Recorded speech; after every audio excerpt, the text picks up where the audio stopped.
Bonjour et bienvenue. Alors, aujourd'hui, on a dit qu'on va parler sur des variables catégoriques.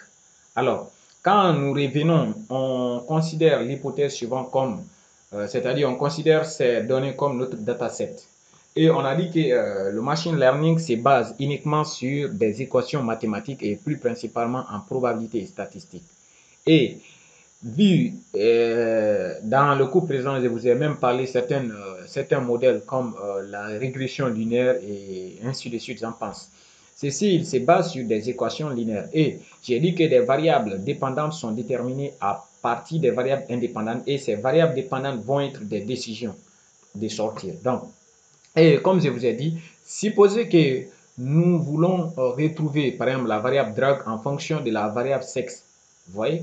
Et comme ça, dans une équation mathématique, je ne sais pas s'il y a une solution qui nous permet de trouver une chaîne en fonction d'une autre chaîne. Vous voyez? C'est là qu'on parle des variables catégoriques. Et quand on parle des variables catégoriques, il y a deux types de variables catégoriques. Il y a des variables catégoriques ordinaires et variables catégoriques cardinales. Donc, c'est-à-dire quoi? Quand on parle de la création de variables catégories, on va transformer toutes ces chaînes-là en des nombres significatifs. Vous voyez? Euh, Quand on parle aussi des variables ordinaires, par exemple, quand je prends la, la c'est-à-dire le PB, c'est-à-dire la masse corporelle. Ici, on peut dire que c'est une variable ordinale, par exemple. On peut classer une personne en fonction de l'autre, en fonction de leur masse corporelle. C'est normal. Une personne qui a une masse corporelle plus grande que l'autre, on peut considérer qu'il est plus grand que l'autre. C'est donc ordinaire, c'est de l'ordre. On peut parler de l'ordre. Tout comme la quantité de cholestérol dans le sang d'un individu qui étant normal, élevé, je pense. Vous voyez? Donc, mais par contre, quand on prend le sexe, je ne vais pas dire que telle personne est supérieure à l'autre parce qu'il est femme, pardon, parce qu'elle est femme, ou bien l'autre est supérieure à l'autre parce que la personne, elle est euh, un homme. Donc, dans ce cas, il n'y a pas d'ordre ici. C'est dans ce contexte-là, on parle de ces variables catégoriques. Donc, ici, dans cet exercice, on va transformer ces chaînes en nombres et ensuite, on va aussi voir les variables qui ne sont pas ordinales. Et il faudra passer par la demi-variable. C'est-à-dire quoi? Je vais considérer ici, il y a sexe, homme et femme. Donc, je vais considérer, transformer cette colonne en deux autres colonnes. C'est-à-dire, la première colonne va être considérée comme la colonne des femmes. C'est-à-dire, si je rencontre ici, première colonne, première ligne, ici, c'est une femme, donc je vais mettre 1. Et l'autre colonne, j'ai fait colonne des hommes. Si, par exemple, 2, j'ai trouvé un homme, donc c'est 1. Et par contre, première ligne, dans l'autre colonne, ça va être 0. Vous voyez? Donc, on va passer à l'exercice. Je pense avec l'exercice, vous comprendrez mieux avec les exercices et la pratique. Donc, sans plus tarder, on va faire un petit commentaire ici. Créer des variables catégoriques. Oui. Et maintenant, on va s'inspirer et on va importer, on va travailler avec Skitlearning cette fois-ci. C'est un module aussi de Python. Et dans Skitlearning qu'on a déjà vu dans le cours précédent, on va importer le module Preprocessing. Et dans ces modules, on va maintenant importer la classe. Ou je vais, pour ne pas dire les classes, label encoder. Ensuite, après label encoder, on a one hot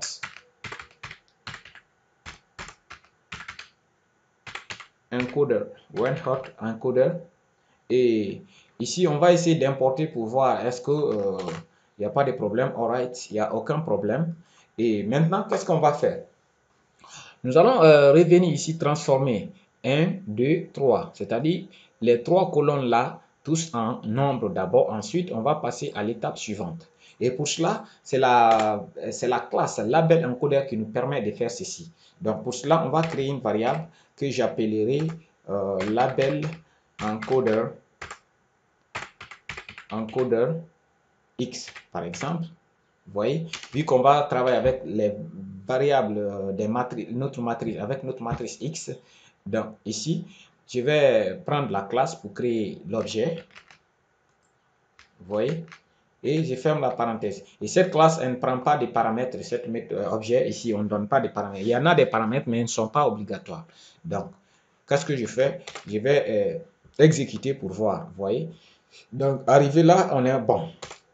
Maintenant, je vais transformer toutes ces variables en nombre. Pour cela, je commence d'abord par le premier. Et je prends 1 ici. Pour dire quoi?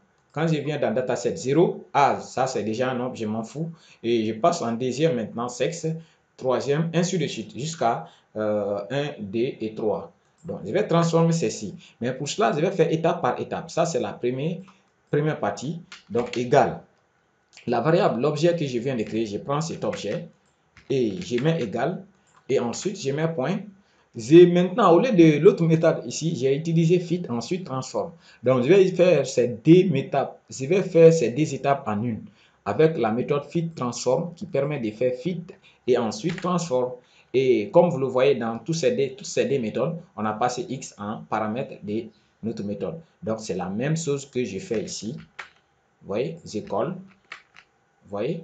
Et ensuite, je prends encore pour la deuxième colonne, je fais la même chose. Au lieu de 1 ici maintenant, ça va être 2.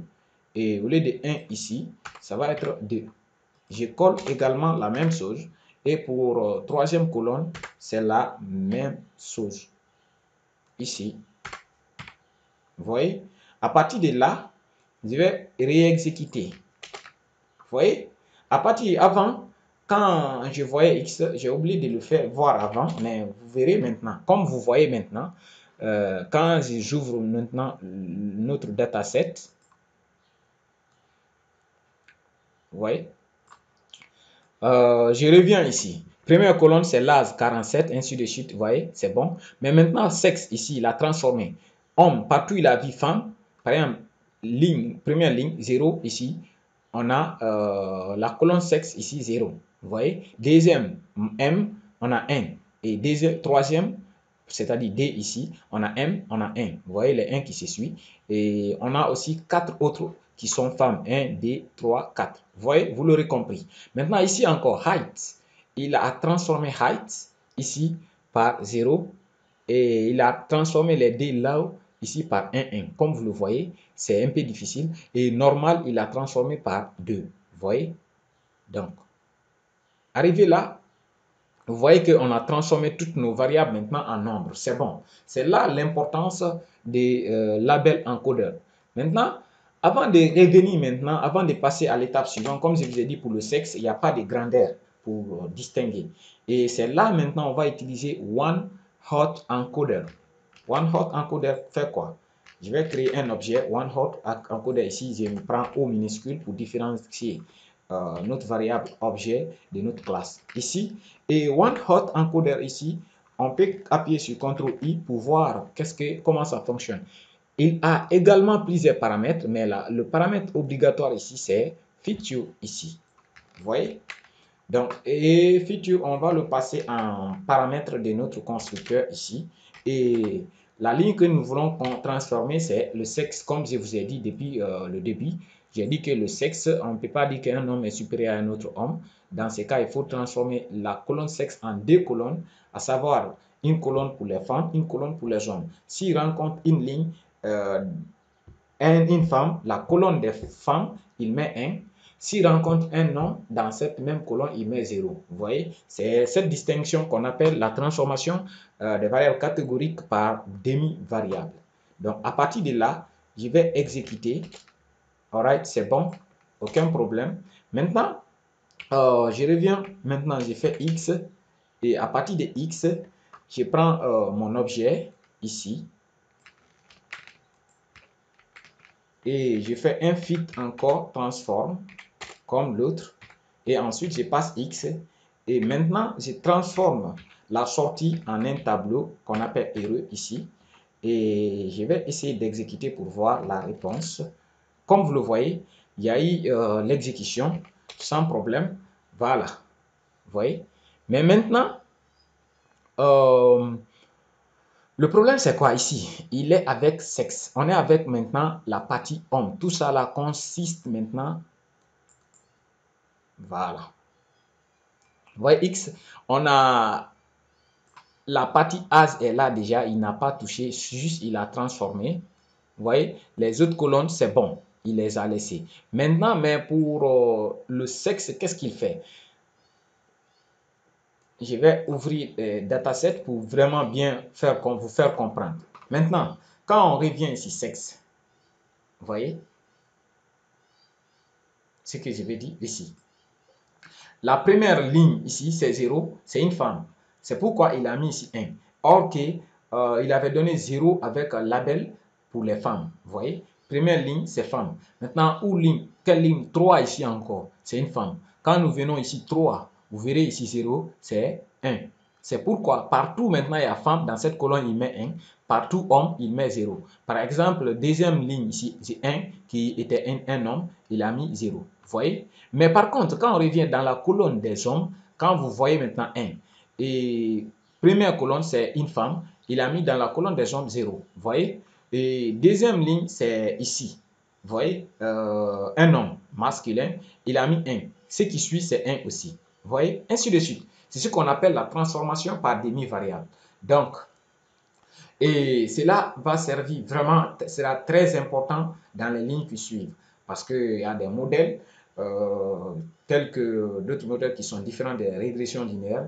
On est obligé de passer par là, sinon ça ne marcherait pas. Notre modèle, il va donner des résultats peut-être erronés ou je ne sais quoi. Vous voyez? Donc, c'est l'importance des données catégoriques. Arrivé là, je vous remercie pour votre patience. Et le cours prochain, on va commencer encore à voir un autre thème un peu important, pardon, très important, qui est maintenant la création des datasets, c'est-à-dire des train sets et test sets. Ce sont les train sets qui permettent à l'ordinateur de faire les entraînements. Ensuite, les test sets, c'est pour tester les résultats et ensuite de voir la performance de notre modèle. Donc, je vous remercie pour votre patience et le cours prochain, on verra les train sets. Inch'Allah.